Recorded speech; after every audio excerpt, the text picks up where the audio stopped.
Имиджимға кишләре теләп, Соба Дулкыннары телевидениесі үз эшен башлый. Хәерле кич, исәнмесез. Атна информацион программасының 20 декабрь чыгарылышын карарга чакырабыз. Бүген безнең тапшыруда. Тарихын белмәгәннең киләчәге юк. Сатыш авылында Соба укулары дигән исем астында фәнни-гамәли конференция үтте. Яшьләр бүген районыбызда нинди үзгәрешләр булуын тели, киләчәкне ничек күзаллый. Шушы көннәрдә районда яшь гражданнар форумы узды.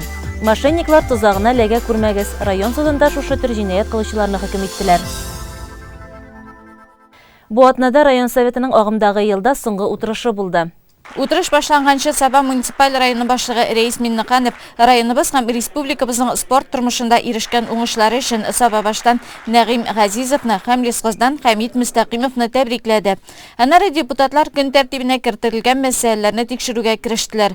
Район советының юридик бүлеге начальнигы Альберт Миннекаев Татарстан Республикасы Саба муниципаль районы уставына үзгәрешләр кертү турында таныштырды.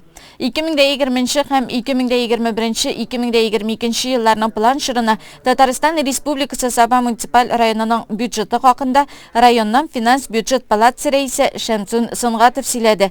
Депутатлар хөкеменә район башлыгы урынбасары Расих Закиржанов гражданнар мөрәҗәгатьләрен карау тәртибе һәм балигъ булмаганнар эшләре һәм аларның хукукларын яклау комиссиясе составына үзгәрешләр кертү турындагы мәгълүматларны җиткерде. Утырышта күтәрелгән һәр карар бер тавыштан кабул ителде. 17 декабрьдә Сатыш авылында Соба укулары фәнни-гамәли конференциясе булды. Ул Вәли Әхмәт Ишан хәзрәт вафатына 100 ел Соба төбәгеннән чыккан галимнәребезне искә алу темасына үткәрелде. Диләрә Җаббарова тулырак сөйләр. Инде атамаларына килгәндә, безнең Казанчы бигәнәй һәм Аккүл бигәнәй дигән Аккүл атамалары бар. Шунда Иван Грозный Казан ханлыгын алганнан соң, шунда күчеп килгән дип фаразлана. Районыбызның Казанчы Бигәнәй авылындагы зират эчендә ташкыйма белән бүлеп алынган зур гына аерым каберлек бар. Ул Бигәнәй Ишаны дип танылган, шул авылда имамлык иткән һәм халыкны дәвалау белән дә шөгыльләнгән Вәли Әхмәт Ишан Мөхәммәд Галим улы нәселенеке. Безнең Ишан каберлеге дип йөртелә. Сатыш мәдрәсәсендә белем алганнан соң, күрше Казанчы Бигәнәй авылында яшәгән, дәвалау эшләре белән шөгыльләнгән дин эшлеклесе Вәли Әхмәт Ишан Мөхәммәд Галим улы Галимов 1848 елда туган, 1919 елда вафат булган. Димәк, ул вафат булган вакытта 71 яшь булган. Аны хөрмәтләп Ишан хәзрәт, Бигәнәй хәзрәт дип йөрткәннәр. Бирегә төрле төбәкләрдән төрле дава эзләп килгәннәр. Гарип балалар, акылга зәгыйф кешеләр килгән. Хәзрәт аларны дәвалаган, көнендә дава алып кайтып китүчеләр булган. Шунда торып, берничә көн дәвамында айлар буе дава алып яшәүчеләр булган. Киткән вакытта хәзрәт балаларны яңа юрганга төреп җибәрә торган булган. Казанчы Бигәнәй авылындагы каберлектә дуга кылганнан соң конференциядә катнашучылар Сатыш мәдрәсә музеена юл алды. Мәгърифәт нуры сибүче билим йорты 18 гасыр ахырында ачылган. 19 гасыр башында ул 3 агач бина торса, 20 гасыр башында җиде биналы мәктәп һәм мәдрәсә комплексы калкып чыга. Туган як тарихын өйрәнү патриотик тәрбия бирүнең бер адымы. Әлеге музей уникаль экспонатлар һәм заманча технологияларга бай. Күп кенә укулар уздырабыз. Әлбәттә, нәрсәгә әйтәсе килә, әле бүген безнең арадан киткән, монда бу авылда яшәгән кешеләрнең дә аларга ул дуга булып бара, менә бүгенге барлык эшләр. Бүгенге яшәгән кешегә ул горурлык. Киләчәк бу авылларда туган балаларга, ул шулай менә безнең шул авылда тудым дип горурланып сөйләрлек шундый нәтиҗәгә җиткерә. Әле ул алай гына түгел, әле менә авылларны телне саклау мәсьәләсендә ул бит әле күп кенә сөйләү түгел, менә тарихны барлап, безнең тарихны белеп, менә шул мәсьәләдә дә безнең киләчәгебез турында уйлаганда бу зур эш. Әлбәттә, аны без иҗтимагый рәвештә генә эшләсәк тә, дәүләт күреп тора, дәүләт ярдәм итә, дәүләт күп эшне алып бара. Шуңа күрә Бөтенья татар конгрессы исеменнән дә, үземнең исемнән дә менә һәрбер райондагы халыкка беренчедән рәхмәт әйтергә кирәк. Саклап калганнарына, менә шулай игътибарда тотканнарына, әлбәттә, хакимият башлыгына, дәүләт башлыкларына, безнең тарихыбызда шундый зур эшкә бездә катнашуыбызга, әлбәттә, гади халыкта, авыл халкы да шул эштә булуына без бик шат. Татарстан мөселманнары диния нәзарәте каршындагы Гөләмәләр шурасы әгъзасы Наил хәзрәт Сабиров үткәрелгән чарага зур бәя бирде. Монда килгәч бик сокландык, чөнки Безнең тарихыбыз бик бай, галимнәребез күп булган һәм алар армый-талмый халкыбыз өчен хезмәт иткәннәр. Һәм без аларның хезмәтләрен, мирасын өйрәнергә тиеш, чөнки алар безнең өчен тырышканнар һәм аларның хезмәтләрендә безгә безнең күп кенә сорауларга җаваплар табырга мөмкин. Алар безнең өчен актуаль булган мәсьәләләрне күтәргәннәр.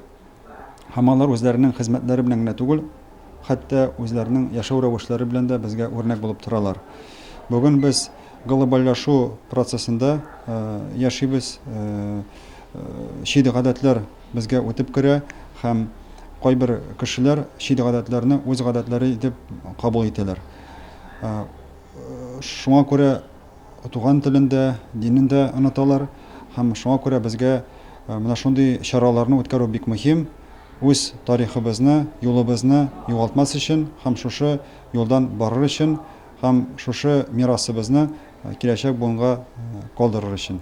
Сатыш мәдәният йортында үткәрелгән конференцияны сәламләү сүзе белән Саба муниципаль районы башлыгы Рәис Нургали улы Миннеханов ачты. Безне электән безне тәрбияләделәр бит инде олы галимчеләр белән.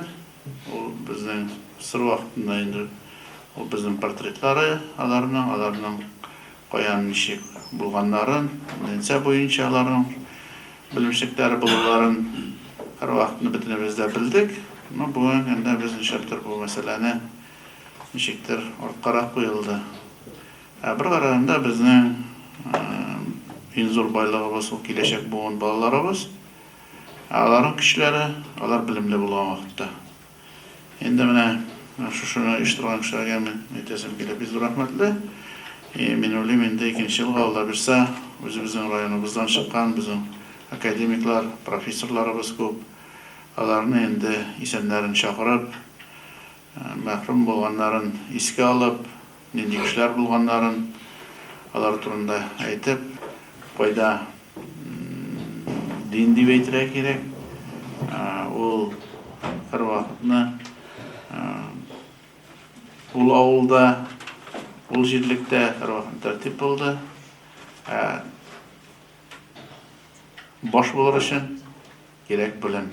Шуның өчен инде без белгечләрне һәрвакыт игътибар итәргә тиеш һәм зурларга тиеш. Килгәнегез өчен бик зур рәхмәт. Катнашучыларны Татарстанның баш казые Җәлил хәзрәт Фазлыев та сәламләде. Бик шатмын очрашуга. Аллаһ Тәгалә үзенең җәннәтендә дә очрашуга насип булса иде. Кичә без диния нәзарәтендә мөфти хәзрәт белән очраштык. Аның да сезгә сәламын тапшырам. Ассаламу алейкум ва рахматуллаһи ва баракатух. Диния нәзарәте Аксакаллар шурасы рәисе үз чыгышында тарихка күз салды. Изге эштә ярдәм иткән өчен республика президентына рәхмәтен белдерде. 5 декабрьдә мин аны яхшы хәтерлим. Мин президентыбыз Рустам Нургалиевка шушы мөрәҗәгать белән чыккан идем. Рустам Нургалиев үзенең вакыты, үзенең эше шункадәр күп булуына карамастан 2 атнадан соң 21 декабрьдә 16 елны чыгарды үзенең карарын. Һәм дә республика буенча комиссия создавать итеп, шушы эшне эшләргә барлык министрларга да, барлык дин әһелләренә дә, христиан диненә дә, һәм дә ислам диненә дә безгә шушы эшләрне эшләргә дип кушты. Аллага шөкер, 3 ел вакыт үтте. 3 елда 3600 каберстанны без тәртипкә китерә алдык барыбыз бергә. Район үзәкләштерелгән китапханәләр системасы мөдире Ләйсән Билалова Вәли Әхмәт Ишан хәзрәт турында мәгълүматларны хәтердә яңартты. Саба төбәге элек-электән кызыклы тарихи вакыйгалары, күренекле шәхесләре, борынгы авыллары белән шөһрәтле.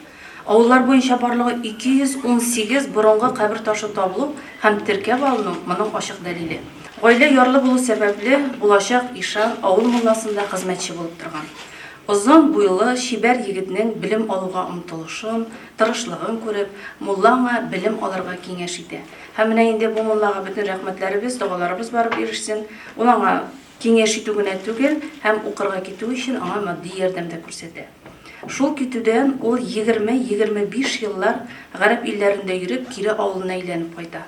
1890 елның 10 февралендә Казанчы Бигәнәй авылы халкы документлар белән архивта саклана, аны икенче мулла итеп сайлап куялар. ишанның әзерлекле, тирән белемле табиб һәм дин әһле булуы бәхәссез. Аның табиблык белеме турында истәлекләр әдәбиятыбыз классикларының язмаларында да, гади халык хәтерендә дә яхшы сакланган. Ишанга авырулар шактый ерак җирләрдән дә килгәннәр. Саба укулары фәнни гамәли конференциясе эшчәнлегенә нәтиҗә буларак резолюция кабул ителде. Алдарлар кармагына ләккәнен кеше бик соң аңлый шул. Бу турыда күпме генә сөйләп торуга да карамастан, ил буенча аферистлар тарафыннан бик зур суммаларда акчалар төрле юллар белән урлана, талап алына. Бу атнада Саба район судында да мошенниклык матдәсе буенча ачылган җинаять эше каралып, гаепләнүчеләр закон кысаларында тиешле җәзаларын алдылар. Суд залыннан Райла Галәвина хәбәре. Район суд залында мошенниклык матдәсе буенча җинаять эше карала. Гаепләнүчеләр 2 кеше, зыян күрүче берәү. Җинаять эше 2018 елның 14 ноябрендә ачыла. Җинаятьнең төп сәбәбе шундый, төп фабуласы дип әйтәбез инде без аны. 2 Абдуллина белән бу Дин Мөхәммәтова 2018 елда җинаять эше кузгатылган булган. Зыян күрүченең малайы һәм аларның бер туганнарына карата шушы җинаять эшен бетерүдә ярдәм итәбез дип, коткарабыз дип, шушы зыян күрүчедән акча алганнар.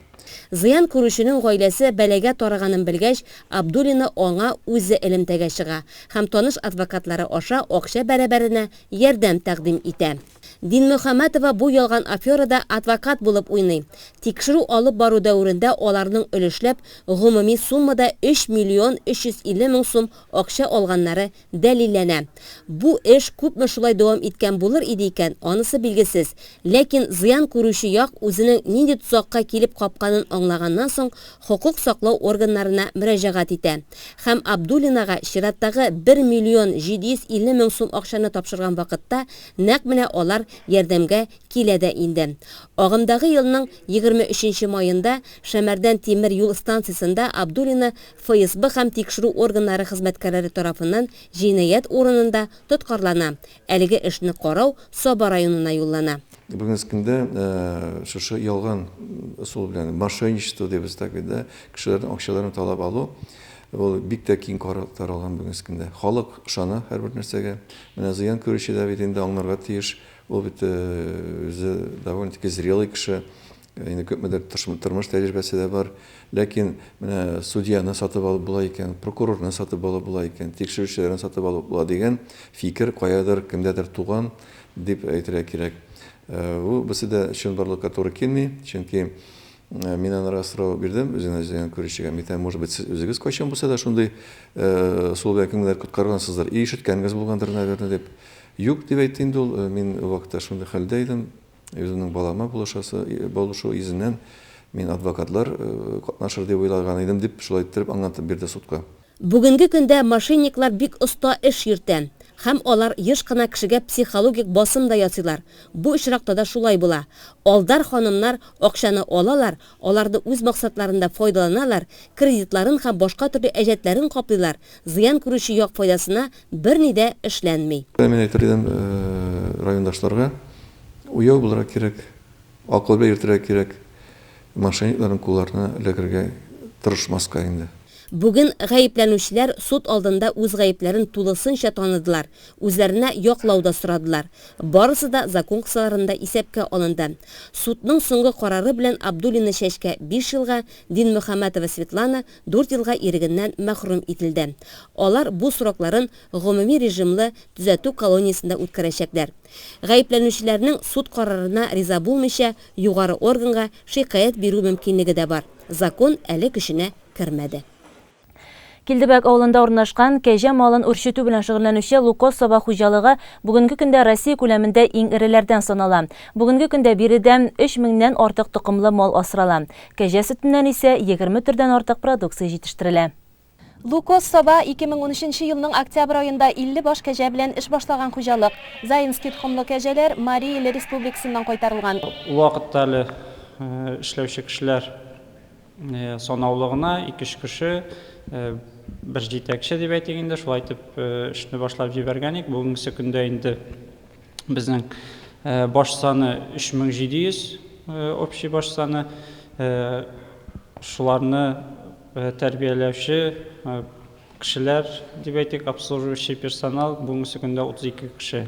Маллар көнгә 3 мәртәбә ашатыла. Аларында инде синаш пешән һәм концентрат азыклар норма хисабында шутланылып салынып тора. Ул инде миксер белән безнең таратыла. Шулай ук инде дойкада савыш вакытында дозировочный кормление бар. Һәрбер малның партияларга безнең бүленгән инде ул. Шул партияларга үзенең күләмен салына.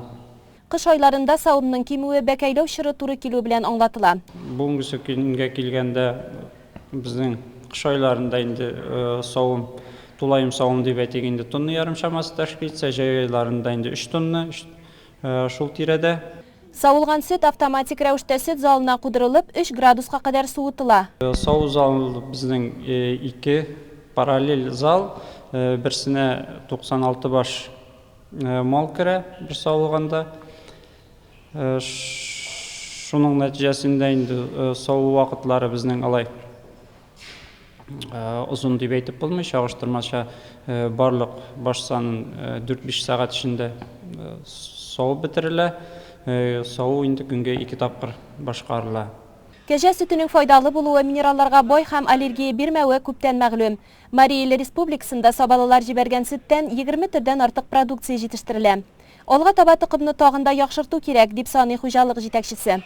Бу нисбәттән инде без яңадан да яңа технологияларны кертеп эшләүне күздә тотабыз. Шулай ук инде ашатуны яхшырту һәм башка өлешләрен яхшыртырга мөмкинчелек бар әле безнең алга барырга.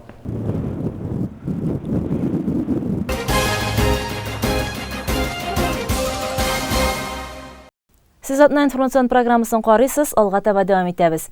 Узган атнада Тимершык урта мәктәбендә хокук белгечләре 2019 интеллектуаль бәйгесе узды. Икшермә кадет мәктәп-интернаты Тимершык, Сатыш урта мәктәпләренең 8-11 сыйныф укучылары катнашкан ярыш катлаулы да, мавыктыргыч та булды.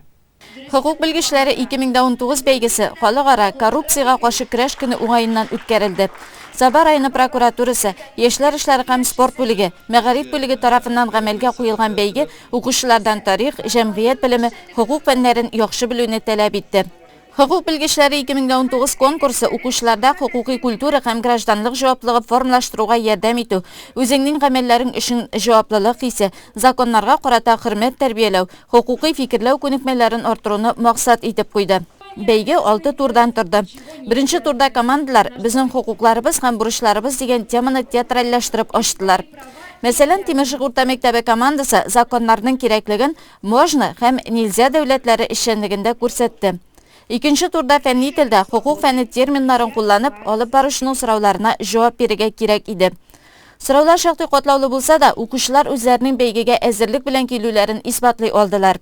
Саба районы прокуроры, өлкән юстиция киңәшчесе Зөфәр Әбитов жюри составында укучыларның белемнәрен бәяләүдә катнашты. Мен әйтерледем, һәр командада бик матур итеп әзерләнгәннәр. Оешкан килеш бара, пока конкурс беренче задание бит инде ул хәтле бик авыр түгел иде. Икенчесе, конечно, катлаулырак. Һәрберсенә сорау бирелде. Әгәр дә тиешле әзерләмәгән булсалар, алар җавапларга бөтенләй сорауларга җавап бирмәгән булалар иде. Күренә, кызыксыну сизелә балаларда. Инде бу конкурсның максаты шулай бит, шул, чтобы аларга юриспруденция белән кызыксынырга һәм дә киләчәктә, возможно, шушындый юл сайлап алырга, үзе һөнәр сайлап алу. Пока конкурс дәвам итә, мин уйлыйм, әле үзләренең сәләтләрен күрсәтәләр дип. Бәйге барышында укучыларның гаилә һәм гражданлык кодексы буенча да белемнәрен сынау булды. Ораторлык осталыгын күрсәтергә мөмкинлек бирелде. Россия прокуратурасы тарихы буенча да сорауларга җавап бирергә туры килде. Коррупциягә юк дип әйтәбез темасына әдәби юмористик видеороликлар әзерләүгә дә укучылар бик җаваплы караганнар иде. Һәм видеороликларның бик тә тормышчан булуларын билгеләп үтәргә кирәк. Бәйге барышында Тимершык урта мәктәбе укучылары ныклы әзерлекләре белән аерылып торды. Алар беренче урынны яулап, кубокка ия булдылар. Әлеге җиңү артында көндәлек тырыш хезмәт ята ди Тимершык урта мәктәбенең җәмгыять белеме фәне укытучысы Зөлфия Зарипова. Алар чынлап та бик кызыксынучан балалар. Бүтін телевизордан барған яңалыкларны игътибар белән тыңлап баралар. Без алар белән мәктәпкә килгәч фикер алышабыз. Дәресләргә ныгытып әзерләнеп йөриләр, өстәмә сораулар бирәләр. Үзләре дә гомумән бик кызыксынучан балалар. Шуңа күрә аларның бүген азартлары тагын бар. Актив катнашып, дөрес җаваплар биреп утыралар. Хукук белгечләре 2019 бәйгесендә 2нче урынны Икшермә кадет мәктәп-интернаты, 3нче урынны Сатыш урта мәктәбенең хукук белгечләре алдылар. Иң куанычлысы, бүгенге көндә районыбыз мәктәпләрендә үз хукукларын һәм бурычларын яхшы белүче яшь гражданнар үсеп килә. Шушы көннәрдә балалар иҗат үзәгендә Татарстан Республикасы балалар оешмасы советы оештырган яшь гражданнар форумы булып узды. Анда районыбызның һәр мәктәбеннән 100ләп активист катнашты. Тулырак Гөлназ Вахитова хәбәрендә. Бу форумда иң актив уңышка омтылучы зирәк укучылар катнаша. Саба гимназиясе укучылары да искәрмә түгел. 2нче ел рәттән алар чарада үз фикерен алга сөрә. 2018 елда бу форум миңа бик тәген ошады, чөнки һәрбер кешенең үзенең нәрсә белән шөгыльләнгәнен, уйлар, фикерләрен сорыйлар һәм шушы ой фикерләрне исендә калдырып язырга тырышалар. Бу форум миңа күп мөмкинлек бирә. Миңа киләчәктә бик кирәк булачак дип уйлыйм. Яңа танышлар табасыз.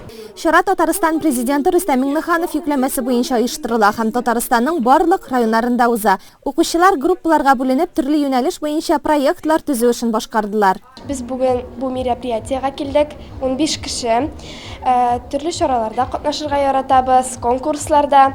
Әле үткән Шәүкәт Бектимеров исемендәге театрда катнаштык, 3нче урынга лаек булдык. Без шулай ук олимпиадаларда катнаштык.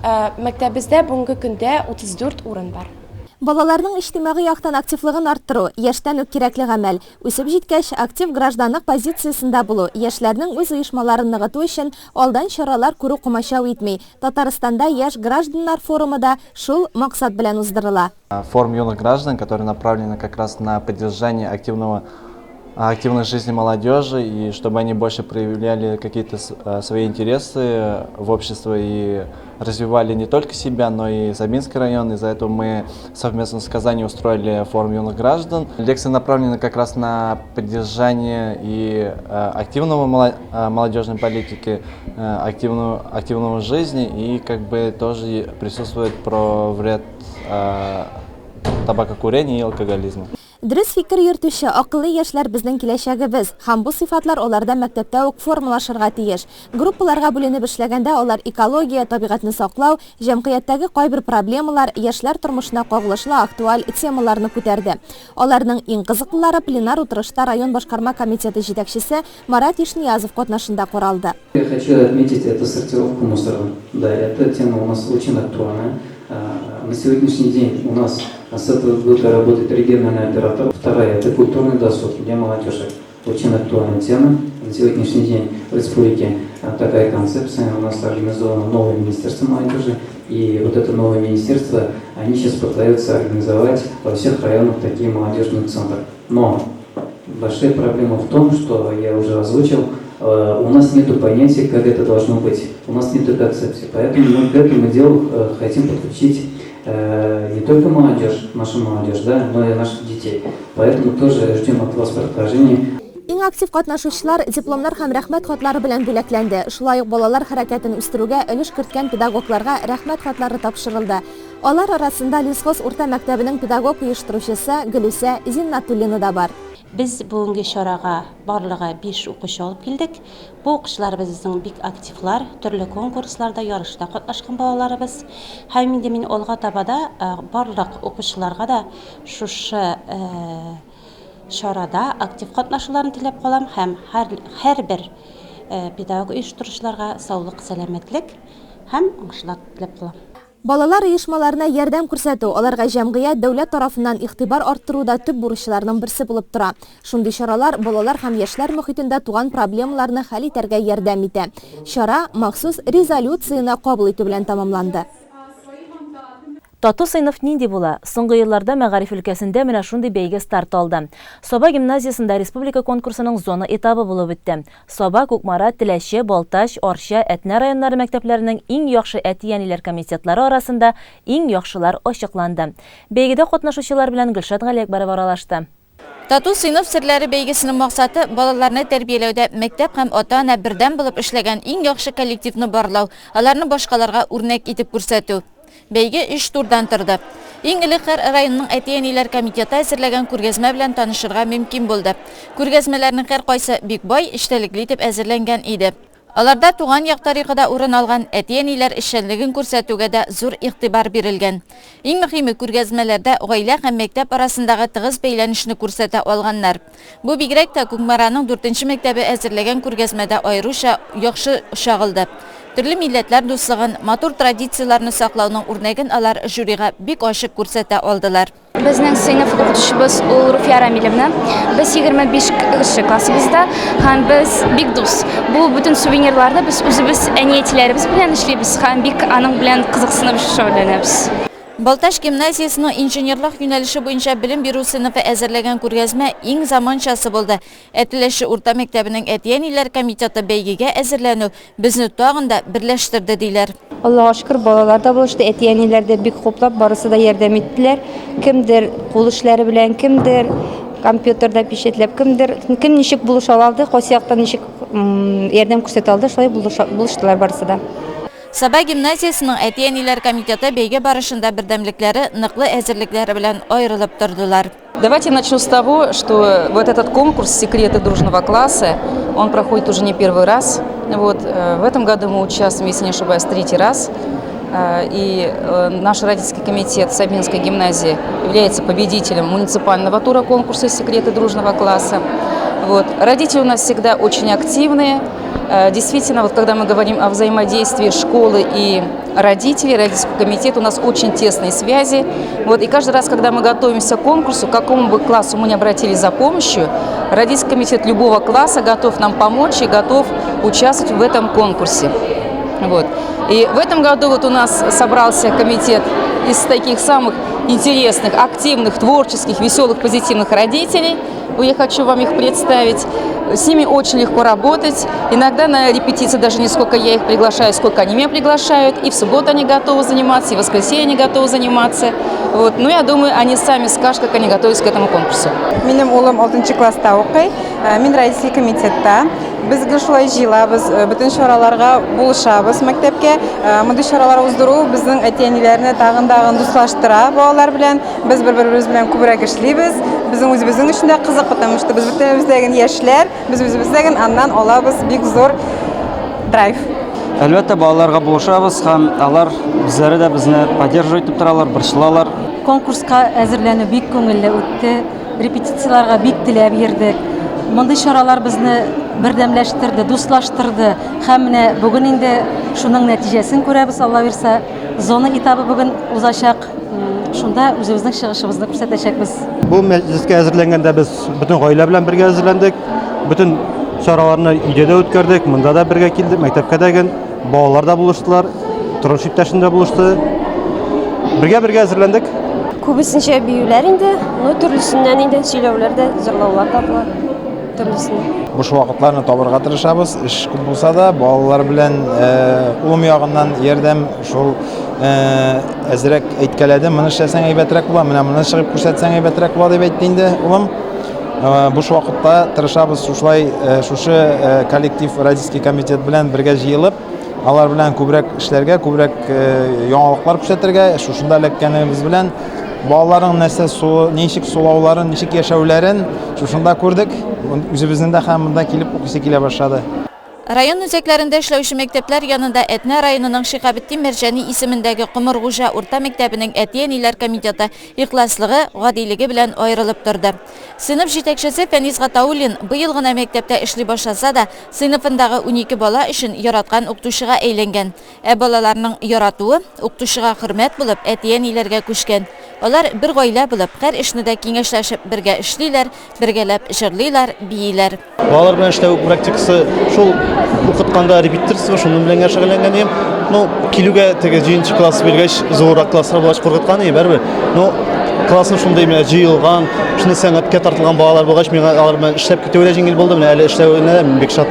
Әгәр дә безнең укучылар белән, күбесенчә укучылар белән дөрен, укучылар белән эшләгәндә авырлыклар килеп чыкса, безнең әти-әниләр һәрвакытта ярдәмгә килергә тора. Менә ул яктан алар бик молодцы, бик шаталар өчен.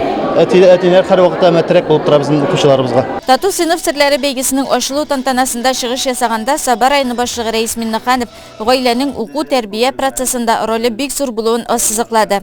Балалар һәр вакытта да безнең киләчәккә булган ышанычыбыз, өметебез. Татарстан Республикасы Мәгариф һәм фән министрлыгының өстәмә белем бирү бүлеге җитәкчесе Жанетта Соркина әлеге бәйгегә аны оештыруга мөнәсәбәтнең елдан-ел яхшыра баруын билгеләп үтте. Сегодня 4-й раз проводится такой замечательный конкурс «Секреты дружного класса», очередной зональный этап в Сабинском муниципальном районе.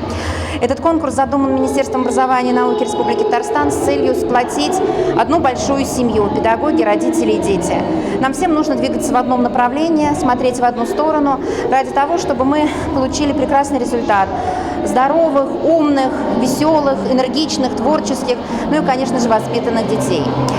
Сегодня я предполагаю, что жюри будет очень сложно выбрать победителей, потому что ту выставку, которая была представлена сегодня нашему вниманию, эта выставка, конечно, уникальна. Уникальна теми талантами, тем мастерством, той мудростью, богатыми традициями, которые передаются из поколения в поколение, которые представил сегодня каждый родительский комитет. Аннары командалар визит карточкасы тәкъдим иттеләр. Алдан бирелгән темага проектчы якладылар. Һәрбер чыгыш үзенчәлекле, нык әзерлекле иҗадилыгы белән игътибарны җәлеп итте. Нәтиҗәдә Тату сыйныф серләре бәйгесенең республика этабына Саба гимназиясе, Теләше урта мәктәбе һәм Күкмараның 2 номерлы киң профильле лицейның әти-әниләр комитеты чыкты. Ул фольклор галиме, талантлы композитор, милли өмет учагын саклаучы зыялы шәхес. Якташыбыз мәдәният хезмәтенә 50 ел гомерен биргән. Шул дәвр эчендә бик күп җырлар, шигырь, поэма, сәхнә өчен сценарийлар иҗат иткән Рәйсә Билал кызы Имамиева турында бу сүзләрне республикабызның танылган композиторлары, язучы галимнәре әйтә. Ул чыннан да мондый бәяләүгә бик лаеклы шәхес. Милли гореф-гадәтләрне кайтаруда, барлауда һәм саклауда аның өлеше гаять зур.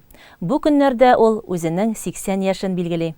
Татарстанның атказанган мәдәният хезмәткәре, СССРның мәдәният отличнигы, бик күп күкрәк билгеләре һәм лауреатлар иясе. Рәйсә Имамиеваның үз гомерендә алган мактаулы исемнәре сана бетергесез. Алар озын, катлаулы иҗат юлында тир түгеп, бөтен сәләтен эшкә җигеп яуланган хезмәт һәм хөрмәт җимешләре. Район үзәк китапханәсе аның 80 яшенә яралы сандугач дип исемләнгән иҗат кичәсе уздырды. Кило белән башта оркестр оештырдым. Ул түгәрәк, просто кружок, 6 класс балалары белән Роза Хисматова ул чагында 6 класста. Шулар белән 24 кешедән оркестр оештырдым. Менә бу Таһир Исмәгыйлев баянга укыйдыр музыка мәктәбендә, баянчыларны шуннан алдым. Шулай итеп без 22 февральдә беренче концертны куйдык. Минем иҗатка инде. Аннан соң оркестр инде балалар алар 7 класс, 10 класс бетергәч чыгып киттеләр бит инде. Аннары мен лира җыр ансамбле җыйдым. Аннары күчтем хорга 2007 елга хәтле методист эшен үстерәдем мен. Рәйсә Имамиева китапхана каршында эшләп килүче Миша дулкыннары клубының шушы көнгә кадәр актив әгъзасы. Аны тәбрикләргә клубка йөрүче үзешчән шагыйрь язучылар да килгән иде. Үзе шигырен яза, үзе шуңа көйгә сала, шуны өздереп уйный һәм шуны моңлы тавышы белән өздереп җырлый да.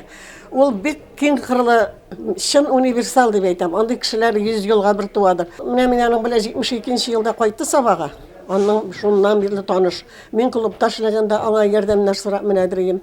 Менә шул хәтле киң кырлы кешелекле ярдәмчел аңа мен 80 яшь дип тә ышанмыйм. Әйтәм, Ходай Тәгалә алдагы көннәрендә зур сәламәтлек биреп, сызламыйча, авыртмыйча, бәрәкәтле озын гомер телим. Бәйрәм кичәсе районыбызның хәвәскәр җырчылары Рәйсә Имамиева белән бергә эшләгән мәдәният йорты хезмәткәрләре 30 ел үзе җитәкләгән Нәүрүз фольклор коллективы башкаруында аның төрле елларда иҗат иткән халыкчан җырлары белән үрелеп барды. Рәйсә апа безгә бик күп җырлар өйрәтте.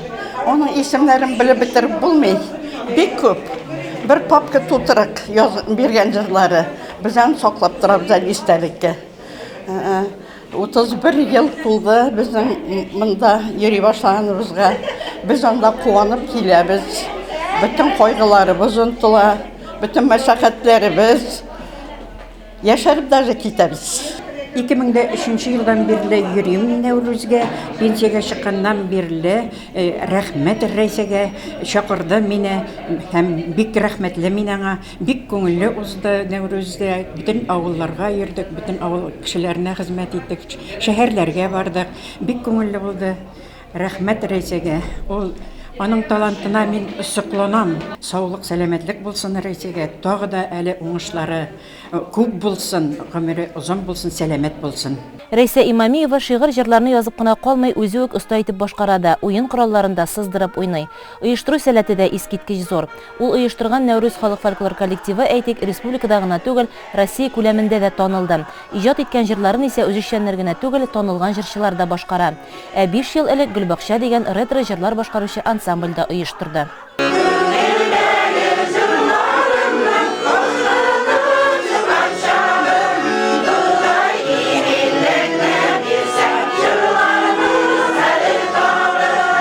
Ул һәр вакыт эзләнүдә, күңеле иҗатсыз яши алмый. Шуңа күрәдер дә йөрәгендә туган шигырь поэмалары, җыр бәйетләре, такмак уен сценарийлары инде җыентыкларга тупланырлык язылган.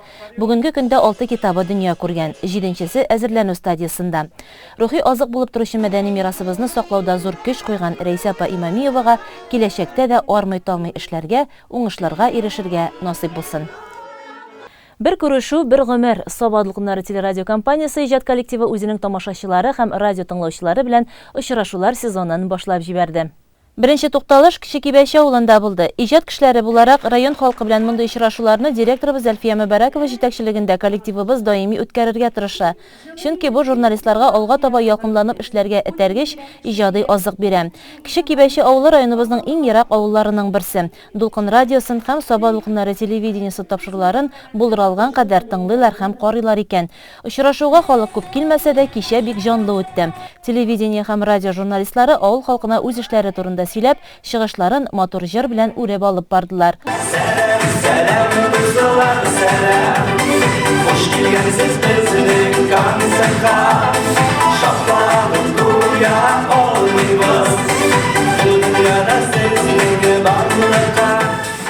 Гади авыл кешеләре безнең тапшыруларыбызның геройлары. Районыбызда булган һәрбер яңалык безнең өчен зур вакыйга. Инде халык белән тыгыз элемтәдә яшәгәндә генә иҗатыбызны һәм эшчәнлегебезне тулы канлы һәм тыңлаучыларыбыз, тамашачыларыбыз яратып кабул итәрлек иттереп җиткерә алабыз. 22 декабрьдә энергетиклар һөнәри бәйрәмнәрен билгели. Сезне чын күңелдән Сабадлык куннары телерадио компаниясе бәйрәмегез белән тәбрик итә. Эшегездә гел уңышлар юлдаш булсын. Барлык хезмәткәрләргә, ветераннарга ныклы сәламәтлек, шиксез шатлык, бәхет, гаиләләрегезгә иминлек телибез. 2020 елда планнарыгыз, уй-хыялларыгыз тормышка ашсын. Бүгенгә әзерләнгән яңалык хәбәрләр менә шулар иде. Хәзер реклама чыгарылышы урын алыр. Инде аннан соң җырлы бүләк тапшыруында очрашырбыз.